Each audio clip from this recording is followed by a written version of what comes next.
YouTubers, right, well I finished this a couple of days ago, but now I've had the chance to actually do this vid. Right, well, All That She Can See by Carrie Fletcher. Now I looked up Carrie Fletcher. She's the alternate Renaissance woman.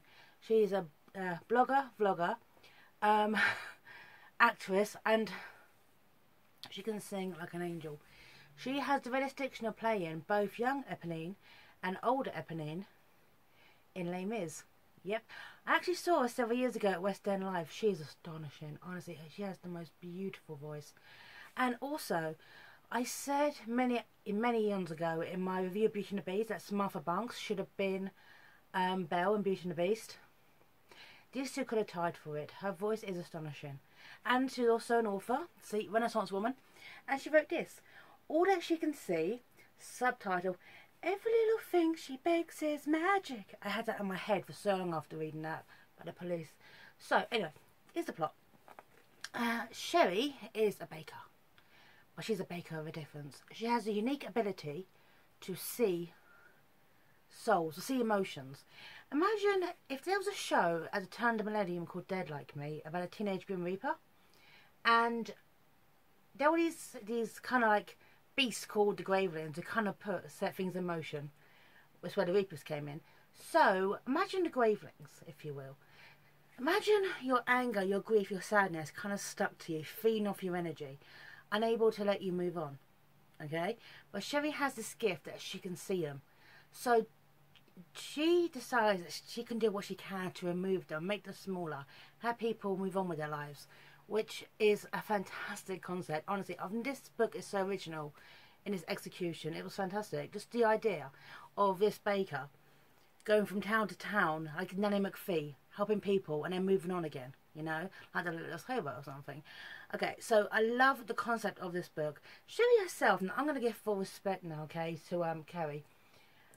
It is so rare in this kind of literature to have a black female lead. Well, seriously, I sat there trying to think of one similar, okay? I actually couldn't. Normally, okay, they're like the best friend of the characters, but this time, this is so rare that you have a black lead in women's literature like this, okay? This book is magical realism. Oh, and there will be spoilers, okay, just saying. It's also a very, very unique experience where she's actually raised by a gay couple. So, sometimes I started thinking her backstory, her growing up in this kind of environment, would have been fantastic. But anyway, it got to this point in the book where Sherry, after her father dies, and then her other father left prior to this, and also when she was young, her friend Peter, who could see what she could see, and gave them the nickname Medlums. So these creatures, these emotions, these physical monsters, are called Medlums. He gets taken away by men in white coats, and she never thinks of him, but never sees him again. Okay, spoiler. Yeah, she does actually. And so after her father dies, she realizes how she can use her gift to help people, and sets up a bakery going town to town on her flour power, or flour-like in baking flour. And it's the concept is absolutely brilliant. How it's executed is not. I know I will go into spoiler territory. However, I'm going to give this all some praise for her writing, because the writing isn't. It's not young adult and it's not adult. It's just kind of like a bridge in between, like a transition period. It's on that. However, at various points, okay, I'm going to say this right now. The love story is so syrupy and it makes no sense. But let me get on. So Sherry goes from town to town, okay, putting things right, that have gone wrong, and every time she thinks she's done her job, she moves forward. But like Chocolate as well. Again, another magical realism book, which is very good.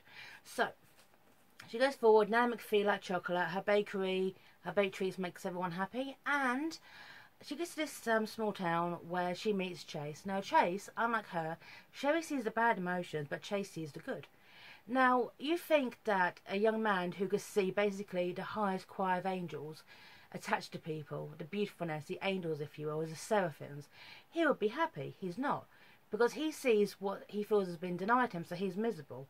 He's a nice kind of contrast to Sherry, but at the same time, they meet, they're antagonistic, they don't really get each other.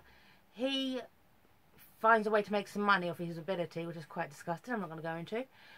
And essentially, this issue between them turns into a game of one-upmanship, where the individuals of this town are kind of like the victims, if you will. They are the victims of these two's plotting, because they're like, in their eyes, they're the ones who have to help. And I would give Chase one this. He's blunt and he's honest, but he forces people to kind of really see the truth. There's one bit with a librarian, okay, where he's unhappy being a librarian, and he hates his job, but it's like a family tradition. And Sherry is the placater. She's like, it may get better, eat some cake, yada yada. Chase is the one who makes him kind of see the truth, if you will, and give him the actual push. He changed his job in his life and actually become the vet, which he actually has a degree in, and move on with his life. Though later on, the librarian turned vet faked Cherry, and so there's this kind of contrast where Sherry's kind of a placater and she makes things better, but Chase is the one that kind of gives him that push. That's where it comes in. Now, Chase is an interesting character because he's been raised by his two sisters, and he's also adopted. He doesn't know that at the time. And they are the fake psychics of the town, and it's sort of kind of subplot with an old woman who, you know, they have to kind of release the secrets of the town, and it's a bit kind of convoluted, and it's kind of out there, if you will. It's kind of strange. And so you know, I mean, these two sisters, his aunts, they remind me of, I don't know, Sponge and Spiker from James and Giant Peach, just skinnier, of course. But they're both quite thin. But yeah, that's it. That's the only literary equivalent I can come with, you know. Or one could be Miss Harborough from The Worst Witch. So yeah, so that kind of seems out there at the time. It just seemed, yeah, very, very jarring. But their machinations, their plotting, leads to them falling in love, and that's where I think it kind of falls apart, because this is when the book turns from a story of this woman going town to town and trying to make the world a better place to Torchwood. Anything I can come up with. They're essentially, okay, not the only ones who have this ability, obviously, Finger Peter, and they get contacted by a woman called Happy, who does not live up to her name, who basically, let's put the book down, who essentially kind of, okay, she kidnaps Chase. She is, you know, trying to figure out how to, you know, snatch these individuals' powers. And it's just when, the moment they leave the village, it all goes, this book really falls apart. It's like a different book. The end of the book should have been, okay, with Chase being kidnapped, and then pick it up in a sequel, because that would have been a bit more. Because the problem with this book is how it's done. Now, one thing I'll give the author credit to is, I mean, there's she doesn't really describe Cherry in virtually any way, okay? Not even her age. Her age doesn't even get mentioned to further on in the book. Quite late, she's 24. You have to pick up this information by, she was 18 when she started her, 18 or 19 when she started her journey. At the time she spent in different towns, so she started here. However, Sherry does not make sense as a character. She really, really doesn't. It's this kind of inconsistency where, even though she has no business experience, but hey, her dad was a baker, so she, you know, obviously learned to trade that way. She goes from town to town.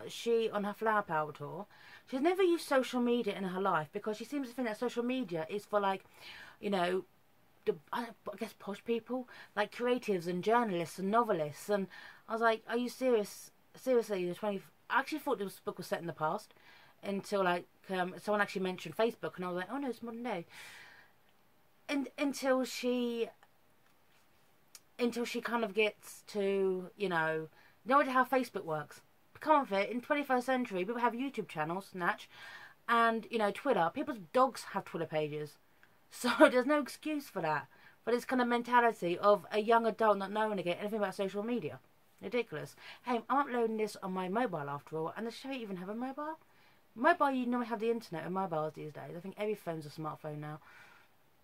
So, that's one of the problems. That is seriously a problem with Cherry. And another thing is Sherry's ethnic background is not even really even described, okay? It's more kind of like a throwaway sentence. It's kind of like, oh, okay, fine. She was brought up with two fathers, one left her, but she never speaks to him after that. My other dad just left me. Okay, cliffhanger, where the hell is your father? There you go. We find out that her power comes from her mother, because Sherry was adopted out. Now, but she finds this out when she's in the guild, this kind of like government organisation where she breaks into to get chased back with Peter, who escaped from the guild. Yeah, he goes back in. So, maybe it's just me, and I'm looking way too much into this. But if I was in this kind of, you know, top secret, elite, underground bunker, if you will, which was trapping people like me, my first thought would be, my mum has my power. My second thought would be, oh my god, is my mother here? That, I don't, maybe you do or you don't. Sherry's attitude to this is pretty much meh. That's the only way it's meh. Okay? Also, we learn, okay, well, nothing really about Sherry, okay? Apart from her, obviously her dad's, and she goes from town to town, and she does no dick, okay, about social media. Here's another thing, though, is this. We know nothing about her. Now, the Shopaholic books by Sophie Kinsella, just leaving it back to them. I don't know what Rebecca Bloomwood looks like, aside from the fact that she's blonde. That's it. Because Sophie's never described her, but she described the world around her so that we can build up a mental picture. Here you go. Does Cherry own a car? Yes or no? What kind of car is it? How long has she had it? Okay, is it... Sherry is mentioned living in a flat above the bakery. That is a throwaway line. Until that moment, we don't even know where she lives, okay? Describe the flat to us. Describe the contents. As she's a permanent nomad, does she live really, really kind of, you know, on the go? Does she live out of a suitcase? Is she always permanently on the move kind of thing? That kind of mentality? But is there a few kind of sentimental things that she keeps with her? That kind of stuff.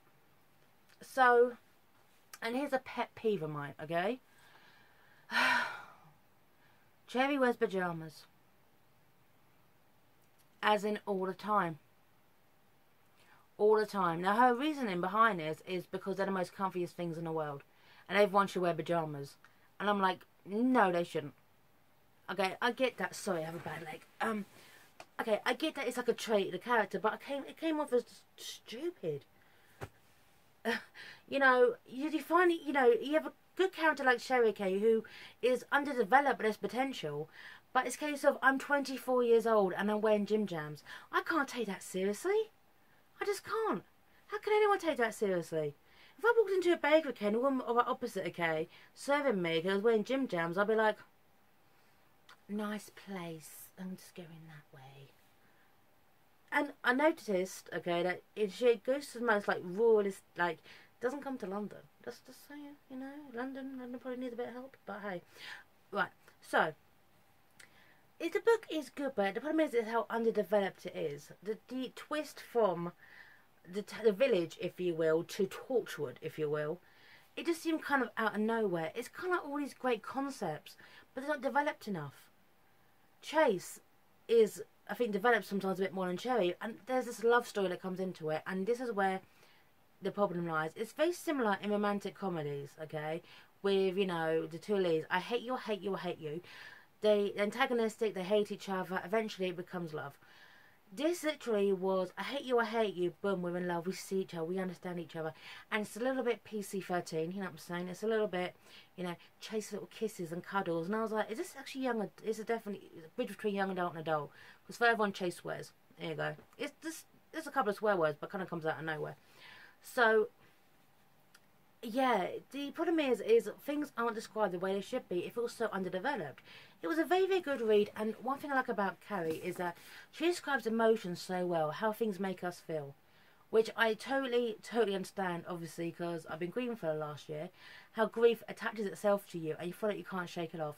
The way that was described was brilliant in some respects, but the conclusion, the loose threads, it just seemed kind of underwritten.